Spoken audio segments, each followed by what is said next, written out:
Togo, état d'urgence sanitaire, où en est-on? Avant de parler de cela, on continue notre périple au pays de Mamadi Doumbouya, le CNRD, qui précise interdit les manifestations de rue à Conakry et à l'intérieur du pays. Ibrahim Atia avait la parole. Oui, je disais donc que Mamadou Doumbouya doit proposer quelque chose, en tout cas doit faire une offre politique qui soit beaucoup plus alléchante que ce que Alpha Condé proposait et qui n'a pas plu à la majorité des Guinéens. Et donc dire aux gens qu'il n'y aura pas de manifestation pendant les 3 ans de la transition, je pense que ça rentre dans des, en tout cas dans des, je voulais dire dans la droite ligne de la dictature, et là ce n'est pas bien pour la Guinée. Et moi, si il m'était demandé quand même de faire une proposition, moi j'aurais pu peut-être dire à Doumbouya de donner la possibilité aux gens de s'exprimer, de faire leur mouvement, mais seulement que cela soit beaucoup plus encadré, que ce soit comme au Togo, c'est le régime d'information. Quand vous avez une manifestation, vous écrivez à l'autorité de tutelle, ici c'est le ministère de l'administration territoriale, vous écrivez au ministère de l'administration territoriale et vous leur signifiez que vous avez tenu une manifestation politique. Ou bien si c'est le régime de la déclaration, on fait la déclaration. Si l'autorité trouve qu'il y a risque de dérapage ou bien il y a risque de trouble à l'ordre public, mais elle peut motiver cela et refuser à ce que la manifestation ne tienne pas. Mais dire qu'il n'y aura pas de manifestation de façon systématique, non, moi je pense qu'on rentre dans le totalitarisme. Alors sur un point, la CEDEAO et l'opposition guinéenne sont d'accord, c'est la durée de la transition russe d'Onkovi. Quelles peuvent être les réactions de la CEDEAO face à ce qui se passe actuellement en Guinée-Conakry? Bon, ben, ils vont dénoncer et puis ça va s'arrêter là. C'est-à-dire, ce que je vais expliquer aux gens, c'est quoi? Il y a un dicton latin qui dit panem et circenses, dit le pain et les jeux du cirque. C'est-à-dire que à Rome, c'est une parole de Juvénal, à Rome, pour écarter les populations des discussions de l'Assemblée, ben on distribuait du pain et on mettait les jeux du cirque. On met les arènes, on met les tigres, on met les lions, tout le monde se rue dessus, et ainsi de suite. Et pendant ce temps, ben, les autres, ils décident de votre avenir, ils prennent les lois, les décrets, et ainsi de suite, et vous n'êtes au courant de rien. C'est qu'une fois que vous êtes rentré chez vous, que vous apprenez que non, qu'on a pris telle ou telle décision. C'est la même chose. Pour transposer, il faut comprendre que même si demain, vous êtes le plus radical je sais pas moi, le plus radical des engagés, et qu'on vous met à un siège, tant que vous ne touchez pas à la question économique, vous n'avez rien fait. Parce que c'est quand vous touchez à l'économie que les gens réagissent. Tout à fait. La preuve, lorsque Sékou Touré prend la décision de dire non à la communauté en 58 et qu'il obtient l'indépendance de la Guinée, ben là on fait tout pour l'attaquer, c'est la question économique.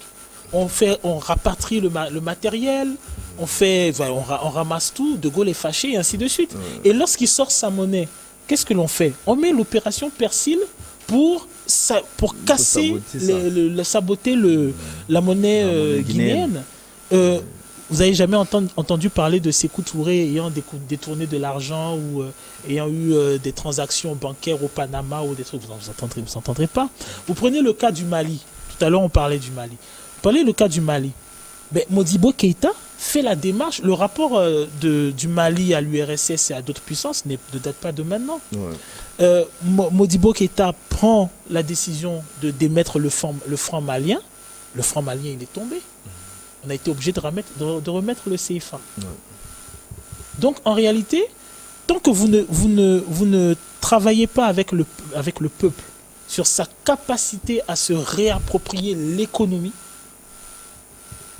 c'est compliqué. Vous ne pouvez pas. C'est parce qu'il y a, comment dirais-je, ce sentiment patriotique, cette histoire, ce leadership-là que vous pouvez voir des Chinois qui vont être mobilisés et à qui on va dire à 1 milliard de Chinois, ok, comme vous avez boycotté Huawei, ah ben n'utilisez plus Microsoft. Et tous les Chinois ils augmentent, ils obéissent. C'est parce que la question économique est importante que Gandhi à un moment a dit, quand les Anglais lui prenaient la tête, ok d'accord, à partir d'aujourd'hui, vous tous les Indiens, nous allons tisser nos propres pagnes. Et quand les firmes anglaises ont vu que c'était un danger économique, elles ont cédé. C'est à cause de la question économique que Martin Luther King a dit aux gens, ok d'accord, ils ne veulent pas céder, ne prenez plus les bus, marchez. Et parce que les gens ont compris la raison pour laquelle ils devaient marcher, ils ont marché pendant plusieurs mois, sur plusieurs kilomètres, pour se rendre au travail dans un État ségrégué. Et ils ont cédé parce que les États faisaient faillite. Le jour où on arrive, en termes de leadership, tous ceux qui prennent le pouvoir, que ce soit les militaires, que ce soit les panafricains, que ce soit, je ne sais pas moi, les gens un peu plus libéraux comme l'ont été Olympio, ainsi de suite. Le jour où vous arrivez à faire comprendre, à rendre la critique au peuple, à rendre la fierté au peuple, et que vous arrivez à faire en sorte que ce peuple comprenne qu'il a dans la main le pouvoir de plier les gens à sa volonté parce qu'il décide de choisir une optique économique, mais vous avez gagné. Là, par exemple, on parle de la présidente de la Guinée. Oui. La vérité, c'est que le premier producteur de bauxite, sa bauxite, elle sort du pays. Et pendant ce temps-là, la bauxite qui est utilisée dans toutes les grosses industries, là, pendant ce temps-là, dans toute la sous-région, on n'a pas une seule industrie qui réexploite cette bauxite-là qui est à côté, qui est à quelques kilomètres de chez nous, pour construire des automobiles, pour construire des tracteurs. On doit les exporter. Mieux, on doit prendre les deuxièmes mains, les troisièmes mains, les quatrièmes mains d'autres pays. C'est triste. C'est triste. Ibrahim Macha, même question à vous. Quelles seront les réactions qui peuvent pleuvoir de la CEDEAO? Non, mais il faut dire que la CEDEAO a déjà commis des erreurs au niveau du Mali. Elle est beaucoup plus prudente avec la Guinée. Et là, je me dis que... Encore que la Guinée ne signe pas avec la Russie. La Guinée ne signe pas avec la Russie. La Guinée n'a pas un problème de terrorisme. Vous comprenez? Donc, vraiment, la CEDEAO, c'est vrai, Horus le disait, elle va condamner, et après... Là, il faut réagir avant que quelque chose n'arrive. On sait que si ces manifestants sortent, par exemple, il y aura des problèmes en Guinée. C'est aussi la CEDEAO. Oui, voilà justement pourquoi je disais que la CEDEAO doit prendre ses responsabilités à un moment donné. Que ce ne soit plus des sanctions économiques qui vont viser les pays, mais de faire un travail beaucoup plus méthodique. Un travail beaucoup plus méthodique, un travail en tout cas de compréhension de la situation, puisque les pays n'ont pas le même contexte. Il faut aussi, lorsque l'on veut prendre des décisions, prendre en compte le contexte et tous les aspects, tous les paramètres par rapport à la gouvernance. Même là, si tu permets, je ne te coupe pas. Moi je trouve qu'un des exemples les plus beaux, c'est l'exemple du Bénin. Kérékou était dictateur. Lorsqu'il ouvre la conférence nationale, mais son gouvernement et les militaires en place se font lapider médiatiquement. C'est-à-dire, il y a certains même qui disent radicalement, mais on en a marre, on vous retire le truc. Tout à fait. Mais il prend sur lui de laisser les gens s'exprimer. Il prend sur lui de laisser les gens même parfois aller à certains extrêmes.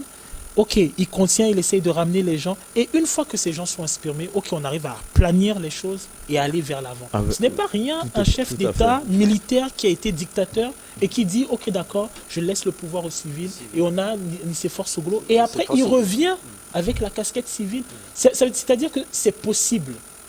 C'est possible. Donc, lorsque l'on voit la démarche du président de Doumbouya actuellement, ben, il faut qu'on enlève de la tête des gens que c'est impossible et qu'on est en train d'initier un nouveau modèle alors qu'il y a eu déjà des exemples. Mais il y a eu l'exemple du Bénin, il y a eu même l'exemple du Mali avec ATT. Donc il n'invente rien en fait. Il n'invente rien. Personne n'invente la roue. C'est ça, il n'a qu'à peaufiner quelque chose qui a déjà existé. ATT aurait pu renverser Moussa Traoré, s'approprier le pouvoir et l'avoir d'une main ferme avec toute la complicité de l'intelligentsia occidentale. Il n'a pas fait. Mathieu Kérékou aurait pu s'approprier le pouvoir, sortir les armes, tirer sur la foule. Il n'a pas fait. Donc, Mamadou Doumbouya ne peut pas, réagir comme s'il n'y avait pas au niveau du continent africain des exemples magnifiques. Le Somaliland n'est pas reconnu internationalement, mais jusqu'à présent, il existe dans ce pays des élections démocratiques qui s'y déroulent. La preuve, c'était avant-hier. Tout récemment, il y a eu des élections là-bas. Mais le pays n'est pas reconnu officiellement. Le pays est une scission d'un pays qui était en guerre. Oui, mais Mamadi Doumbouya, c'est de travailler pour sortir la Guinée des situations que nous avons connues avec Alpha Condé. Je pense que c'est le souhait. Et au niveau de la CEDEAO, c'est de faire en sorte qu'il y ait une certaine médiation qui se passe dans le pays. Et très tôt, qu'on envoie des experts qui vont rencontrer et les partis politiques et la junte militaire là-bas, discuter et les amener plutôt à aller vers une gestion collégiale du pays et en même temps à asseoir, je voulais dire, en tout cas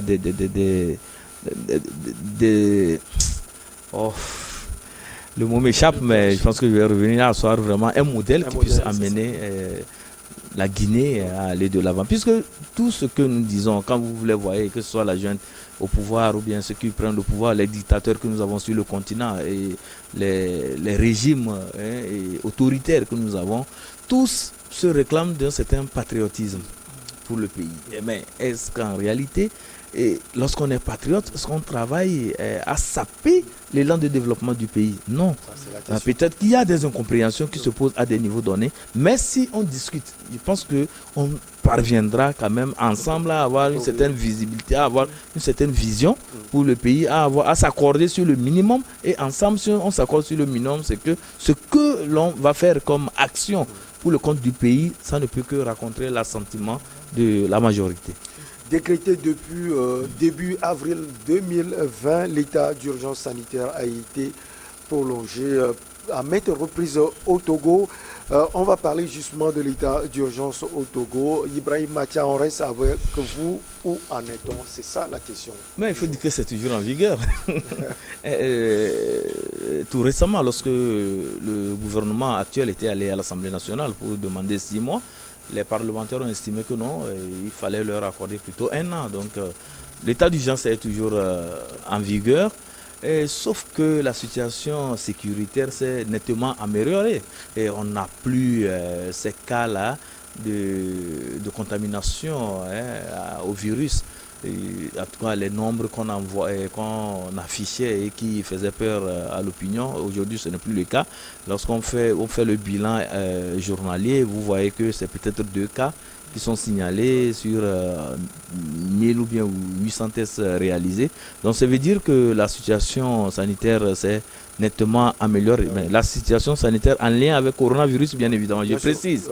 Voilà, donc ça s'est amélioré et du coup, on attend. Mais est-ce qu'on va attendre que les 12 mois accordés par le Parlement s'épuisent d'abord avant qu'on ne voit ce qu'il faille faire? Mais moi, j'estime qu'il faille plutôt s'adapter à l'évolution de la situation et voir un peu ce qui se fait dans la sous-région ouest africaine. Aujourd'hui, la question fondamentale, et c'est ça qui taraude les esprits des populations, c'est l'ouverture des frontières. Parce que jusque-là, de l'autre côté, le voisin ghanéen a ouvert ses frontières. Mais le Togo reste toujours fermé et catégorique là-dessus. Bon, est-ce que cela peut permettre les transactions? Est-ce que cela peut relancer les activités économiques? Et surtout que la situation que nous traversons aujourd'hui, la situation de la vie chère, et tout ça, nous savons que le Togo est fortement dépendant des produits importés. Et donc, si on doit mettre tout ça là dans la balance, les autorités togolaises doivent, à mon avis, revoir un peu la question de l'état d'urgence sanitaire et éventuellement prendre certaines décisions courageuses de manière à ce que l'économie togolaise puisse reprendre vraiment son dynamisme. Oui, on sait que l'état d'urgence a été prolongé récemment et la date limite au russe Donkovi, c'est le 16 septembre 2022 à venir. Est-ce que vu la situation actuelle, Ibrahim Matia l'a expliqué, est-ce qu'on peut revoir la copie?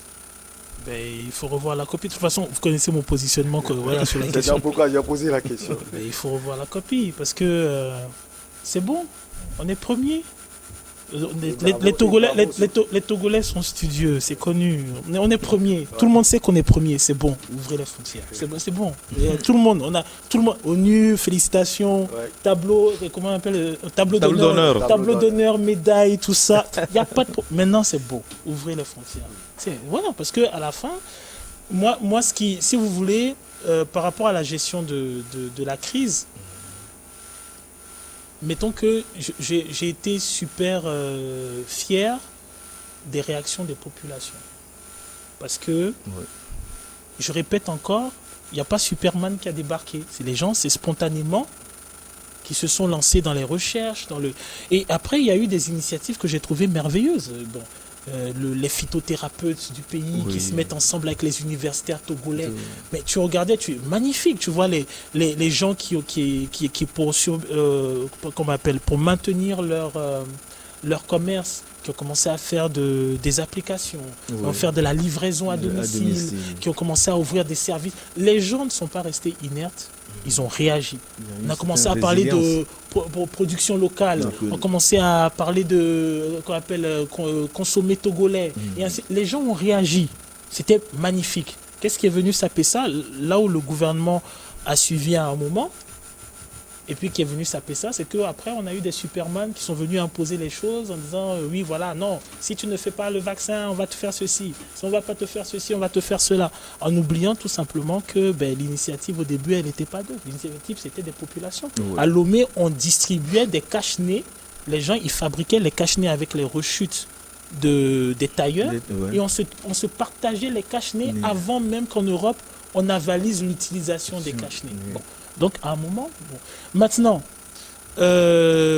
contrairement par rapport aux résultats, oui, on a eu un bon bilan, mais après, moi, ce qui me fait mal, et je pense que les gouvernants doivent avoir la franchise de le reconnaître, c'est qu'on a sapé un certain élan économique. Au moment où les choses semblaient aller pour le mieux, que les gens ont commencé à investir dans des commerces, ont commencé à ouvrir des boîtes, ça, c'est le à prix prendre à payer au risque de Covid. Est-ce que c'est le prix à payer? On peut discuter, hein, parce que il faut sur tout le continent africain, je peux vous assurer que il y a des États africains qui ont dit non. Madagascar n'est pas en faillite, la Tanzanie n'est pas en faillite, la Tanzanie est plus riche que nous. On peut citer, il y a énormément de pays qui n'ont pas suivi, même ne serait-ce que pour les vaccins. Le vaccin chinois n'est pas un vaccin ARM. On peut s'étendre énormément sur la gestion, mettons, si vous voulez, ce qui nous a été imposé, c'est-à-dire à savoir une régression économique avec la possibilité d'emprunter parce qu'on a fait un moratoire sur l'ancien prêt. Je ne sais pas si vous voyez aussi. C'est-à-dire, grosso modo, tu peux gagner 10 000 francs. Je te fais comprendre que, comme il y a la crise, tes 10 000 francs, tu ne vas pas les gagner, que tu dois venir emprunter 20 000 francs chez moi parce que de toute façon le 10 000 francs que tu avais emprunté avant, je suspends le remboursement. Donc ça veut dire que la prochaine fois tu vas avoir 30 000 francs à rembourser plus intérêt. C'est ce qui s'est passé. Et maintenant pourquoi on ne parle plus du crise on est frileux à parler de la crise du Covid? Parce que maintenant il y a la crise de l'Ukraine. Donc c'est la crise de l'Ukraine a appris à toute la planète, que tout venait d'Ukraine. Donc même quand vous allez sur les sites occidentaux, les sites français, il y a des gens qui s'étonnent parce que même leur moutarde de Dijon, c'est fabriqué à Dijon en France. On augmente le prix, on dit non, c'est parce qu'il y a la crise en Ukraine. Donc on nous avait appris que nous allons crever parce qu'il y a un Covid. On est censé normalement... On n'a pas crevé. Maintenant, il y a une guerre en Ukraine. On nous apprend qu'on va crever parce qu'il y a le blé ukrainien qui ne viendra pas faire nos pains. Donc, grosso modo, à un moment, je me rappelle, je vais m'arrêter sur cela, tu m'excuses. Il y a quelqu'un à qui j'ai posé la question. J'ai dit, mais moi, je vais être quand même étonné de voir cet Africain-là qui mange le pain matin, midi, soir et qui va crever de faim parce que le blé qui est cultivé en Ukraine il ne peut pas le recevoir chez lui pour manger son pain. Je suis étonné parce que ça sous-entendrait que nous qui avons du soleil sur toutes les saisons, de la pluie sur toutes les saisons, nous ne pouvons pas produire de quoi manger. Alors que le blé qui nous est fourni par des États qui ont 2 saisons sur lesquelles planter et faire des récoltes. Parce qu'après, il y a l'hiver et l'automne. Tout à fait. Donc, à un moment, comme je disais, il faut déconstruire un certain nombre de choses. Il faut se réapproprier un savoir. Et puis à un moment, il faut oser se projeter, oser redynamiser, faire comprendre aux gens que oui, tu peux produire, tu peux créer, tu peux innover, tu as le droit d'aller à tel endroit, rapporter la connaissance, t'inspirer de telle technologie, et qu'on n'est pas forcé d'avoir une orientation intellectuelle qui est forcément arc-boutée sur ce que nous vend l'Occident. Non, il y a l'Asie, il y a l'Amérique latine, il y a l'Océanie, il y a les autres pays africains. Le Rwanda produit du lait. Ouais. C'est intéressant de voir comment ils font pour la production de lait. Eux, ils ont des bars à lait. Moi, j'ai jamais vu ça. Des bars à lait. Tu rentres dans le bar, tout ce que le bar vend, c'est du lait. Et moi, je suis intéressé de savoir, mais ok, le Rwanda fait du lait. Ah ouais, mais comment on fait du lait on fait pour avoir du lait? On nous a dit à une époque qu'on ne pouvait pas cultiver des fraises en Afrique. Les gens cultivent des fraises. Les gens ont commencé, ouais. Alors, la date du 16 septembre 2022, même question à vous, Ibrahim Acha, on peut la revoir compte tenu de la situation actuelle de Covid-19 au Togo, vous-même vous l'aviez dit tout à l'heure. Oui. Ah, mais on peut la revoir. Je pense que les autorités togolaises pensent véritablement sur la question, Septembre, sur cette option. Bientôt, Septembre, c'est pour bientôt, mais on ne doit pas attendre septembre, c'est ce que nous disons. Donc les autorités doivent comprendre un certain nombre de choses, savoir que tout ce qu'il y a eu comme mesures ou restrictions en lien avec la gestion de cette pandémie, cela doit évoluer par rapport à la situation. Parce que si vous voyez un peu ce qui se passe de l'autre côté de l'Occident, en France par exemple, à partir de la semaine prochaine, je pense que le port du cache-nez n'est plus exigé. Donc au Togo, mais c'est eux qui ont eu le plus de victimes. C'est eux qui ont eu plus de victimes. Qui ont le plus de morts. Je suis tout à fait d'accord avec vous. C'est vrai, quand vous interrogez certains officiels, on vous dit que le Togo doit être prudent, le Togo ne doit pas baisser. Au Togo. Aujourd'hui, quand vous êtes dans la circulation, vous sentez que écoute, il n'y a pas eu de décision officielle. Mais par moment, il y a de ce contrôle. Le Togo, on exige à ce que les gens portent le cache-nez pour pouvoir circuler. Et quand vous rentrez aussi, parfois, dans des services, il y a ces conditions-là en lien avec les mesures barrières vis-à-vis de Covid-19 qui sont toujours de mise dans certains bureaux, dans certains services. Donc ça voudrait dire qu'on respecte, on fait un minimum quand même pour respecter tout ce qu'il y a comme mesures barrières et gestes barrières. Mais par rapport à la situation actuelle, je pense qu'on doit aller encore, on doit faire encore mieux. Parlons des frontières.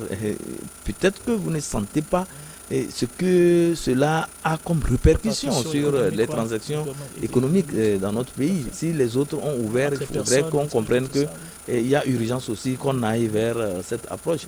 Je prends souvent le cas de la Côte d'Ivoire qui a fait montre d'une certaine résilience extraordinaire par rapport à la crise à coronavirus. Quand vous voyez un peu, à Abidjan, la vie était libre, les concerts s'organisaient, mais pourtant il n'y a pas eu hécatombe là-bas. Il n'y a pas eu une catastrophe là-bas. Le Togo fait 7 millions d'habitants. Le Togo, il n'y a pas eu de catastrophe là-bas. Je ne parle pas du pays. Kinshasa fait 14 millions. Et quand vous voyez un peu, le positionnement dans la sous-région actuellement, mais Abidjan est devenu le centre de la culture. Mais effectivement, et c'est tout le monde, même les Togolais, l'apport de la culture à l'économie ivoirienne, elle est énorme. C'est énorme aujourd'hui parce que la Côte d'Ivoire a su très tôt s'adapter et a compris que oui, il y a Covid, il y a la maladie. Mais si nous demandons aux gens des mesures barrières, quand il y a un concert, il faut faire ceci, il faut faire ça, il faut faire ça, je pense que ça serait très bien. Et là, la Côte d'Ivoire a réussi. Au Ghana, c'est pareil. Ouais. Il y a des cas qu'on a annoncés, mais quand vous prenez les statistiques par rapport au cas de décès liés à coronavirus, vous verrez que nous, 8 millions d'âmes par rapport à Côte d'Ivoire, où on parle 10 fois. 250 millions d'habitants. Vous voyez une politisation de Covid? Non, ce n'est pas une politisation. C'est peut-être la gestion que chaque État a essayé de faire de cette pandémie. Vous savez que les autorités n'ont pas les mêmes compréhensions des situations, n'ont pas les mêmes idées des enjeux. Hein, aujourd'hui, en Afrique occidentale, qu'on le dise ou pas, il y a l'enjeu de l'émergence. Et certains États travaillent véritablement par rapport à cet enjeu. Tandis que dans certains États, mais les gens dorment.